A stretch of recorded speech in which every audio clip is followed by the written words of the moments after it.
అని చెప్పినప్పుడు నేను అందరూ అనుకునేదాన్ని వీళ్ళందరూ బాగా తినేసి ఏసీల్లో ఉండి మాంసం మానేయాలంటే అది మానేయాలంటే నేను ఎందుకు రావాలనుకునేదాన్ని అండి. ఝాన్సీ మేడమే చెప్తే నాకంటూ కష్టం వచ్చిన తర్వాత ఈ ధ్యానం గురించి అర్థమైంది నాకు.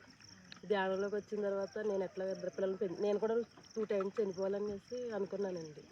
కానీ నా పిల్లలు సుమ్మగారు అన్నారు, నీ పిల్లల్ని ఎందుకు నువ్వు ఉంటేనే కదా నీ పిల్లల్ని చూసుకుంటావు, నువ్వెందుకు మరి చచ్చిపోవాలనుకుంటున్నావు అని మేడం నాకు చాలా గైడెన్స్ ఇచ్చారండి. అలాగే నేను ఈ జీవితాన్ని ముందుకు నడవాలన్న ధైర్యం నాకు వచ్చింది ధ్యానంలోకి వచ్చాక. తర్వాత ఇప్పుడు పెద్ద బాబు ఇంజనీరింగ్ 4th year అయిపోయిందండి. చెన్నై వచ్చిన జాబు. చిన్న బాబు ఏమండి MBBS ఫస్ట్ ఇయర్ ఈ సంవత్సరం ESI హాస్పిటల్లో వచ్చింది సార్. మా ఆయన 10th classలో ఉన్నప్పుడు చనిపోయారండి ఫస్ట్ కోవిడ్లో. నిజంగా ఇదంతా నాకు సుమ్మగారు మస్తు గైడెన్స్ ఇస్తారు నాకు. మేడంకి నేను వెళ్తాను ట్రీట్మెంట్కి. మేడం మా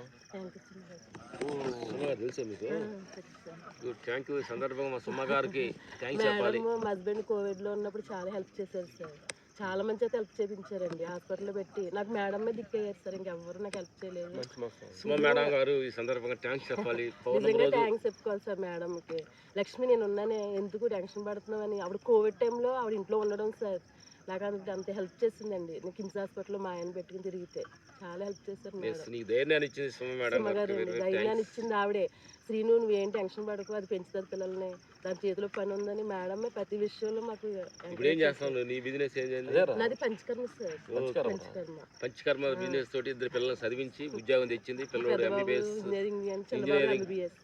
చేస్తున్నాను చూడండి నా మిత్రులారా. నాకేం చదువు రాదండి కానీ పంచకర్మ మొత్తం చేస్తాను నేను. చూడండి ప్రతి మనుషులు కూడా. కానీ నేను డిప్రెషన్ లో వెళ్ళి విశ్వాన్ని ఎట్లా ప్రేమించాలన్నది ఈ బంగారు తల్లిని చూసే నేర్చుకున్నాను నేను. అంటే ధ్యానం తెలుసు కానీ ప్రకృతిని ప్రేమించాలని తెలియదు. నెలలో ప్రతి నెల 5 రోజులు అరుణాచల్ వెళ్తాను. 25 రోజులు వర్క్ చేసుకుంటానండి. 5 రోజులు అరుణాచల్ వెళ్తాను. ప్రతి చెట్టుని హగ్ చేసుకుంటా. ఓన్లీ ఇద్దరు వల్లనే నేను ఎట్లా ప్రేమించాలని తెలుసుకున్నాను. 3 సార్లు చేస్తాను గిరి ప్రదక్షిణ.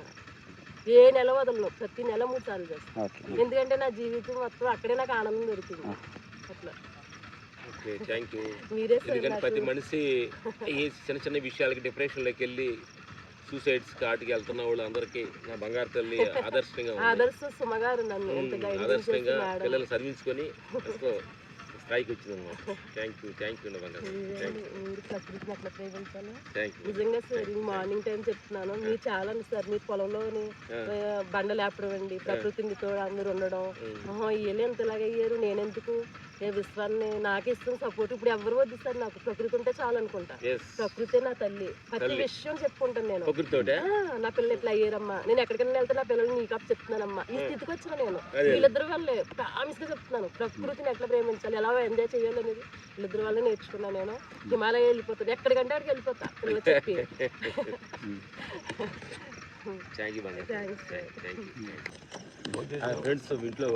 ఫ్రెండ్స్ అవనగల్లు జ్యోతిరెడ్డి మేడం అని చెప్పి మేము పత్రిజీ గారు ఫస్ట్ టైము ఇక్కడ అంత పరిచయం అయినప్పుడు మాధవ్ మేడం గారు మన దగ్గరికి వచ్చినప్పుడు స్కూటర్ లెక్స్కొని తీసుకొచ్చింది అక్కడికి ఒకసారి పిరమిడ్ దగ్గరికి. అక్కడ మేము జ్యోతిరెడ్డి గారు అని భగవత్ ఇంట్లోనే పిరమిడ్ కట్టుకున్నారు. అక్కడికి కూడా మేము వెళ్ళి ఒకసారి భోజనం చేసాం అనమాట.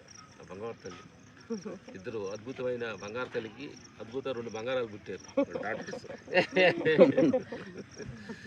అవనకల్లో ఉన్నారన్నమాట. చిన్నప్పుడు చూసాను అనమాట. అక్కడ నుంచి పెద్దోళ్ళు అయ్యారు.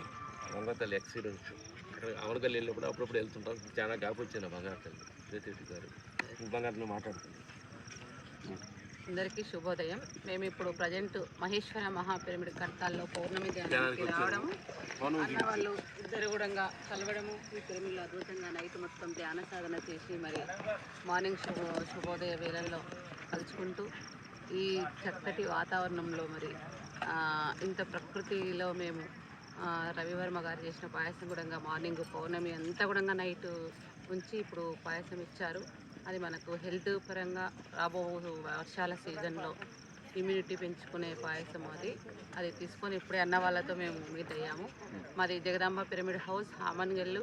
మేము ఇంటినే పిరమిడ్ మోడల్గా పిరమిడ్లోనే ఇల్లు మొత్తం నిర్మాణం చేసుకొని జీవిస్తూ ఉన్నాము. అన్న వాళ్ళు చెప్పినట్టుగా వినాయక చవితి శుభదినం పండుగ రోజున మా ఇంటికి రావడం, ఆ రోజు వినాయకుని రూపంలో అన్న వాళ్ళిద్దరూ వచ్చి చక్కటి భోజనము ఇచ్చారు ఆ రోజు. ఇంకా అదే కాకుండా ఇంకా 2-3 టైమ్స్ అక్కడ మా ధ్యాన మందిరంలో క్లాసెస్ కూడా చెప్పడం జరిగింది. చాలా హ్యాపీ ఈరోజు కూడా వారిని కలవడము, చాలా సంతోషంగా ఉంది. ఇలాంటి పౌర్ణమి రోజు ప్రకృతి పౌర్ణమి ఎలా కనిపిస్తున్నాం అద్భుతంగా నైట్ ఫుల్గా జాగారం చేసుకుని పౌర్ణమి ధ్యానంలో పొద్దున్న తెల్లారుజామున తీసుకున్నాం అనమాట. Thank you. ధ్యానానికి గుడ్ మార్నింగ్ శుభోదయం. సీనియర్ ఫైటర్స్ ఇద్దరు రామలక్ష్మణ్ మాస్టర్స్కు శుభోదయం. ఈ మరి నైటు పౌర్ణమి ధ్యానానికి కృతజ్ఞతలు. మరి మా ఇక్కడ వచ్చినటువంటి సార్ వాళ్ళని చూసి ప్రకృతి నైట్ మాట్లాడారు. సార్ వాళ్ళు ప్రకృతి గురించి చెప్పారు కాబట్టి అది చాలా మాకు ఆనందంగా అనిపించింది. మాకు సార్ వాళ్ళలాగానే మేము కూడా వాళ్ళ మేకప్ వాళ్ళ డ్రెస్ లాగానే మేము కూడా ప్రకృతిలో తిరగాలి, అల్లే డ్రెస్ వేయాలని నాకు చాలా మధ్యలో పడ్డది రాత్రి నుంచి. అలా ఫాలో అవుతుంది. మరి మా టెంపుల్ దగ్గర కూడా ప్రతి శనివారం నాడు 7 నుంచి 8 గంటల మంచి క్లాస్ జరుగుతుంది సార్, మెడిటేషన్ క్లాస్. దానికి మీరు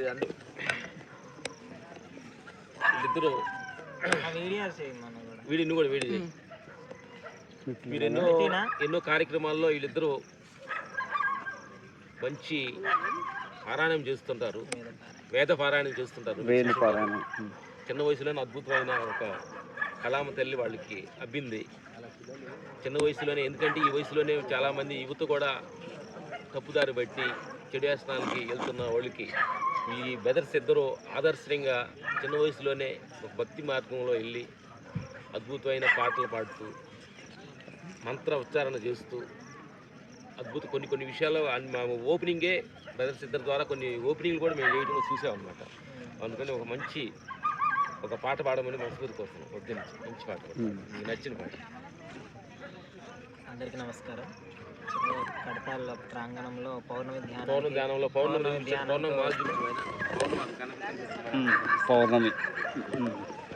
జనంతో పాయసం తాగుతున్నారు, నైట్ తాగుతున్నారు.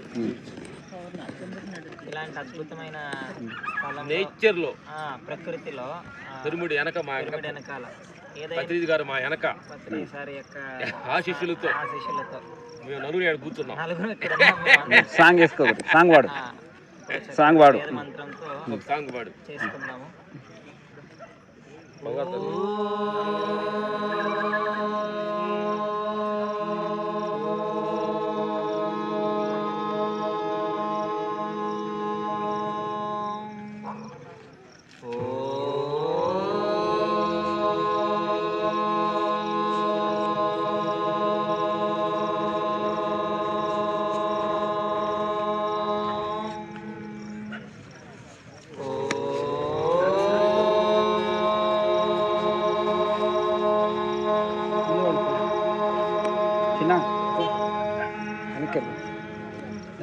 नमो भगवते रुद्राय ओम नमस्ते रुद्रमन्यव उतोत इषवे नमः नमस्ते अस्तु धन्वने बाहुभ्यामुतते नमः यात इष शिवतमा शिवं बभूवते धनुः शिवा शरव्या यातवतया नो रुद्रमृणया याते रुद्र शिवा तनोरघोरा पापकाशिनी तयानस्तनुवाशन्तमया गिरिशन्ताभिचाकशीः यामि शृङ्गिरिशन्तहस्ते बिभर्षस्तवे शिवाङ्गिरित्रतां कुरु माहि गुंसेः पुरुषं जगत् शिवेन वचसा त्वा गिरिशाच्छा वदामसि यथा नः सर्वमिज्जगदयक्ष्मगुं सुमना असत् अद्य वोचदति भक्ता प्रथमो दैव्योऽभिषग् अहिगुश्च सर्वान् जम्भयन्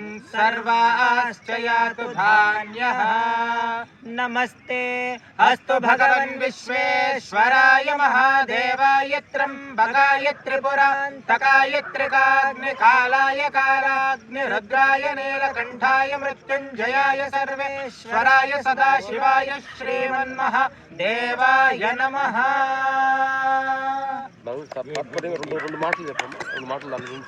ఎందుకంటే నా మిత్రులారా చిన్న వయసులోనే అద్భుతమైన ప్రతి మనిషి భక్తిలో జీవించాలి. ఎందుకనంటే నీకు ఏ నచ్చిన దేవుడైనా కావచ్చు. ఎందుకనంటే చిన్న వయసులోని చెడేస్తనాలకి యూత్ అంతా తప్పుదారి పడుతున్నారు. చిన్న వయసులోని భక్తులు అర్థాలు చెప్పండి. మంత్రోచ్చారణకి మాకు అర్థం రెండు మీకు లాస్ట్ తెలిసిన ఒక పాయింట్ చెప్తాను. అంటే మంత్రోచ్చారణలో శక్తి పూర్తుంది అనేది అర్థం అవుతుంది. శక్తి పూర్తుంది అంటే మనకి వేద మంత్రాలకి మామూలు మాటలకి రెండింటికి కూడా తేడా ఉంది, చాలా తేడా ఉంటుంది. మామూలు మాటలు ఏంటంటే మనకున్న అనుభవాలు పరిజ్ఞానం మనం నేర్చుకున్నది విన్న దాన్ని బట్టి అన్నిటిని కలుపుకొని నువ్వు బాగుండాలి, ఆనందంగా ఉండాలి, మోటివేషన్ ఉండాలి, కాన్ఫిడెన్స్ ఇచ్చేది ఇలాంటి మాటలు మాట్లాడతాం. మరి మనం మాట్లాడితేనే మనం ప్రసంగిస్తేనే మనం మోటివేషన్ చేస్తేనే ఉందంటే మనల్ని పుట్టించిన వాడు, మనల్ని కన్నవాడు, ప్రకృతి పుట్టించిన వాడు, సృష్టించి మాట్లాడితే ఎలా ఉంటుంది, అతను మాట్లాడితే ఎలా ఉంటాయి అవే వేద మంత్రాలు. అందులో మోటివేషన్ కాదు అన్నీ ఉంటాయి.